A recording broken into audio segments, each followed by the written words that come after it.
This man, he keeps going back and forth. Hey, I don't want to be president. I was just joking. Yes, I do want to be president. He's just trying to build up hype and interest in his presidential bid. I think he was on CNBC yesterday and went back at it again about being president or running for president in 2028. I believe this first clip is Stephen A. Smith on CNBC yesterday. Does any part of you want to run for office?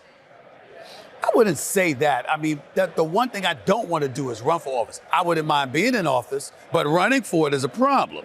I'm not one of those dudes that's great at shaking hands and kissing babies, per se, and currying favor with politicians and donors and all. I'm not a beggar. That's not who I am. So I don't want to curry favor. Now, if you told me I could bypass all of that, and I can go up on that stage on national television for a presidential debate and to go against some of the people that I've seen, you name the time and place, and I'll show up. You tell me that I could catapult to the White House and I could be in a position to affect millions upon millions of lives, not just in America, but the world over. Yeah, that's something that I would entertain. Not because I think I know more than any of those people. Not because I think I'm more knowledgeable. It's because I know that my spirit is in the right place, that I'm intelligent enough to know what I don't know, to listen to smarter people in the room, and to have people surrounding me that are conscientious about what's in the best interest of this country and the best interest of this world. Do I believe that I could pull that off? Yes, I do. And so because of that, I would tell you I have no interest in being a politician. I have no interest in running for office. But if people came to me and my money was right, and I didn't have anything to worry about, and they said, Stephen A., we just want you to be in the White House, because that's the only office I would be interested in. I wouldn't be interested in being one of 100 senators, and I damn sure wouldn't be interested in being one of 435 congressional figures. But if you told me that I could be the president of the United States of America, I'm not going to sit up there and tell you that I would not strongly entertain that. Yes, I would. The sense of entitlement that he's willing to talk about there openly. Hey, if I don't have to earn it and I can be given it like I've been given this media career, yes, I'm interested in that. He is the embodiment of an entitlement and a nanny state that we have created, particularly amongst a certain demographic that I'm a part of, that, hey, if I don't have to earn it, if I can get the nomination the way Kamala Harris got the nomination, she didn't have to win any primaries. She got anointed into that position. And so he's basically saying, hey, we've already established in the Democratic Party, we'll throw out custom, tradition, we'll throw out democracy and just install someone as our nominee. If you're willing to do that for me, I will run.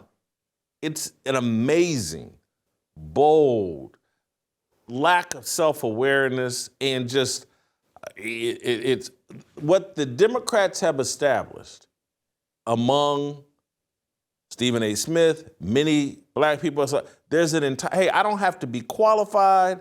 I don't have to even be all that smart. I don't even have to know what I'm talking about. If you're willing to install me as a puppet, yes, I will put those puppet strings on. An amazing statement, in my opinion, from Stephen A. Smith. Wait a minute. I thought Stephen LGBTQA Smith, wasn't he independent? Don't these guys all say, well, I don't like either party because they're gutless? Here's the issue that I have with Stephen A. Smith. He's a lot like Kamala Harris. More like her than I think he wants to admit. And I'll tell you why. The deeper dive that you go into them and the more substantive answers you would want to get, to do, like, let's say a 2-hour, 3-hour interview with the Joe Rogan where you start talking about policies and philosophies, I think he'd fall apart. Stephen A. is very good at giving a soundbite, being very bombastic, playing to a live audience, creating a reaction. But Jason, here's the issue that I have with him overall, is cowardice. The bottom line is, for months at a time, he told everybody that he was a Kamala Harris supporter, overlooked all the faults, came out against Trump. Now all of a sudden he flip-flops and everyone thinks he's so insightful. Well, wait a minute. It's easy to do that. You should have had the guts to say, wait a minute, Kamala should not be our candidate. I'm not going to vote for it. And every time he makes a somewhat eye-opening statement politically, invariably he backs down or he does a makeup call to get back in the good graces of the left. That is gutless. That is not leadership. That is complete capitulation. That's the person you want to give your vote to. I actually have a lot more respect, even for people I completely disagree with, would say, I'm on that side and I'm sticking to it. That's it. You know what? I at least know where you're coming from. But Stephen A. Smith will always bend and bow to power because he has no constitution of his own. And the reality is, anyone can act now like they were the voice of reason and that Trump was just better and then Kamala Harris was an awful candidate. Right. It would have meant a lot more if you would have said that in June, July, August, October, and then maybe even the first few days of November. Saying it now is only really stating a fact that everyone else has really grasped at this point. That is not the stuff of leaders. So you've nailed it. I think cowardice is the right word. I also think he's a feminist and he's a matriarch. And I say that in all seriousness. What type of real man doesn't want to earn whatever it is he gets? And so he's following in behind Kamala Harris, Willie Brown's concubine, who slept her way to the top and got installed as the presidential candidate. And Stephen A. Smith is basically saying, hey, I want that too. I couldn't think of anything more unmanly. Hey, I just saw Kamala Harris. I just saw this woman sleep her way to the top. Hey, I want to do that too, is basically what he's saying. Install me, and I will pleasure any and everybody. We heard him on the LGBTQ. That's his allies. I just, Jason, Stephen A. thinks of him. Yeah. Do we know a single policy, position, or a governmental philosophy he has? We really don't. All he is saying is Kamala was terrible, and maybe Trump, I should have, and everyone applauds. And I'm like, okay, what does that really mean? I mean, look, say what you want about Donald Trump. He ran on certain policies. In the first month, he's doing every single one of them. Critics be damned. You know what? I completely respect it. And the fact that The View and the Joy Reids and that lady that looks like Mark Cuban are coming out against him every day, that lets me know, D, you're getting a 5-star Yelp rating for your presidential run right now. I love the fact he's standing on his square and he's keeping his promises. There's no guarantees that a Stephen A. Smith would ever do that. Steve, you've nailed it in terms of Stephen A. has no policy, just like Kamala Harris. There was no policy. And Stephen A. just spelled out in that clip like, hey, I'll surround myself with people who tell me what to think and to do. And so he's not a critic, just like you said, I'm just saying it differently. He's not a critic of Kamala Harris. He wants to be Kamala Harris. And I couldn't think of anything less manly than that. And this guy runs around like he's some sort of tough guy and he earned this and he earned that. And people think that I'm just picking on him and that I'm jealous. I'm not. Kamala Harris, they set a dangerous precedent and standard.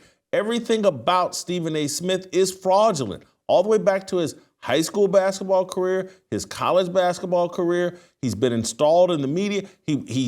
I don't know who made it so he could get his education paid for at Winston-Salem State, but it certainly wasn't his jump shot. People are allowing him to get away with these lies and go along with the scam that somehow he was some sort of basketball player. I look at Kenny Smith, who I halfway like, but it's just like he's running around selling this myth that Stephen A. Smith was some kind of basketball player, and I'll do a free throw shooting contest to rehabilitate you from Whitlock exposing you as a fraud.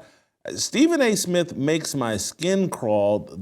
And look, he's probably no different than Barack Obama as well. These guys are some of the most unmanly men I've ever seen in my life. I'm baffled by the people that are helping him sell his fraudulence. and treat him as a serious person when he's that unserious. Go ahead. Yeah, so it's easy to jump on the bandwagon now and say, you know what, Trump, we did okay. Here's the issue. I think people have to ask themselves a very honest, blunt question. If the disaster scenario would have happened and Kamala would have actually won the election November 5th and she's our president and she had a disastrous presidential run, okay, would Stephen A., as a pundit, have enough guts to actually say, wow, what a bad president she is? No, because any type of criticism that he would levy, and this has been the pattern, within 3 days, he would backtrack to placate those same people that would come out against him. That's what he's been doing for at least a year or two on his own podcast. The guy, to me, look, we can have disagreements on policies, on the way we would govern, whether we are liberals or conservatives. The biggest problem with Stephen A. is I think he's feckless, and I think overall he is gutless. Don't miss a second of Fearless. Hit that like button and subscribe to keep up with our latest content.